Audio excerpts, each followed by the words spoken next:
My name is Elise Harper. I'm a 28-year-old florist who just moved to Willard, Ohio a few weeks ago to start over after a messy breakup. On August 1st, 2025, I was driving home from a late delivery. It was around 9 p.m. when my old sedan sputtered and died. The road was deserted, flanked by dense woods, and, of course, my phone was showing no signal. Ahead, shrouded in mist, loomed an old wooden bridge that I had heard locals whispering about. They called it Crybaby Bridge. Supposedly, a mother's grief lingered there, her cries haunting the night. I had laughed it off, but now, stranded here, it felt less funny. I grabbed my flashlight and stepped out. The air was thick with the scent of damp earth and something sweeter, like rotten flowers. The bridge creaked as I walked across, its planks uneven under my sneakers. I was about halfway when I heard it, a soft, hiccuping sob, like a child trying not to cry. I froze, shining my light around. I saw nothing but fog and shadows. Probably the wind, I muttered, but my voice sounded small.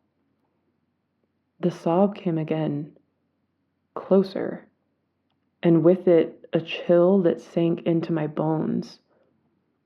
I turned, and there she was, a woman standing at the bridge's edge with her back to me.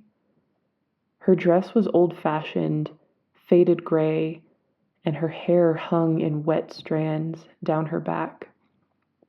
She swayed, clutching something to her chest, and I thought it might be a doll. "Hello?"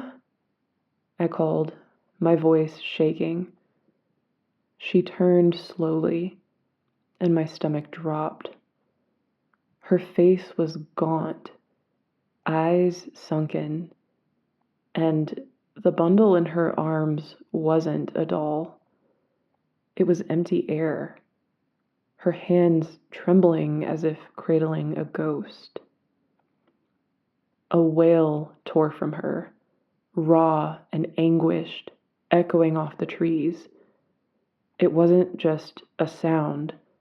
It felt like a weight pressing on my chest, pulling me toward her. I stumbled back, my flashlight beam catching her eyes.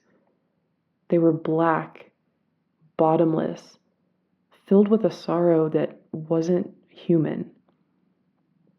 The creek below churned, and faint cries joined hers, high and pitiful like a nursery gone wrong. I dropped the flashlight, its light spinning wildly, and I saw shapes in the water. Pale, childlike forms, rising and sinking. Their mouths were open in silent screams. Panic hit, but my legs wouldn't move.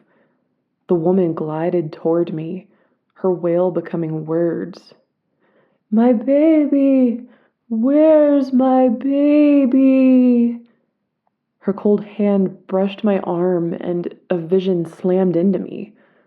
A woman in the same dress, standing on this bridge, her face twisted as she dropped a swaddled infant into the creek. The water swallowed it, and her scream shattered the night. The vision faded, leaving me gasping, the woman's face just inches from mine with her empty arms reaching. I broke free, running to my car, but the wails followed, a chorus now, seeping into my skull. I fumbled with my keys, the engine coughing to life just as a small, cold hand tugged at my sleeve.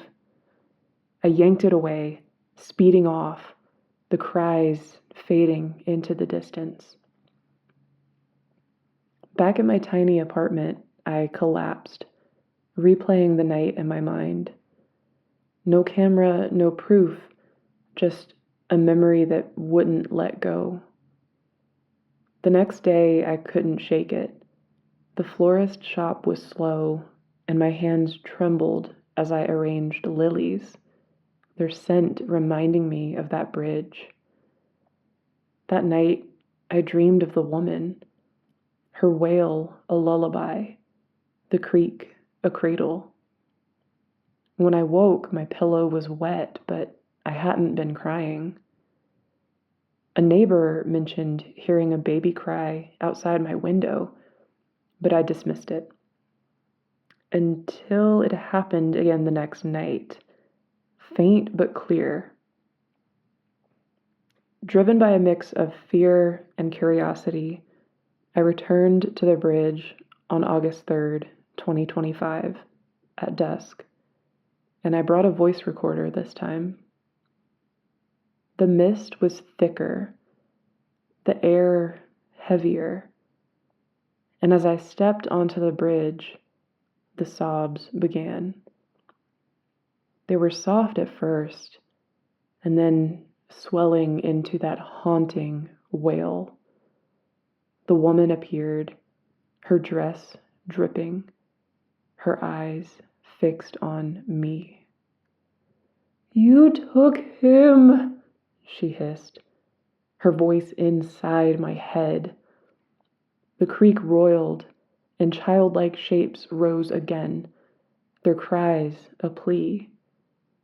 The bridge shuddered, planks splitting, and a cold hand gripped my ankle, pulling me toward the edge. I swung the recorder, shouting, "Leave me alone!" The hand released, and the woman's form flickered, her wail turning to a sob. "Find him," she whispered, vanishing. The bridge stilled, the cries faded, leaving only the creek's murmur.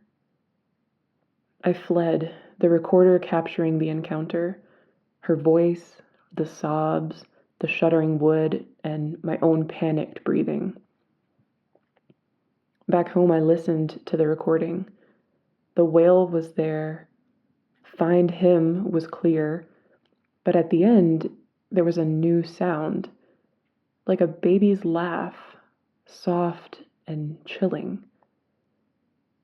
The next day, I researched the legend at the library.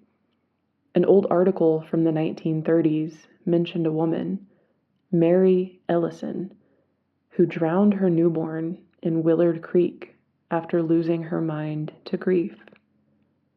Her body was found on the bridge, but the baby's was never recovered. Since then, the cries haunt my nights, sometimes outside, sometimes in my dreams. Last week, while planting flowers, I found something in the soil. It was a tiny rusted locket with a faded photo of a woman who looked like her. The wails grew louder that night, and I swear I heard a baby's giggle. I don't know if I'm meant to find the child's remains or if Mary's spirit just clings to me now. But every time I cross a bridge, I feel her watching, waiting for me to bring her peace or to join her sorrow.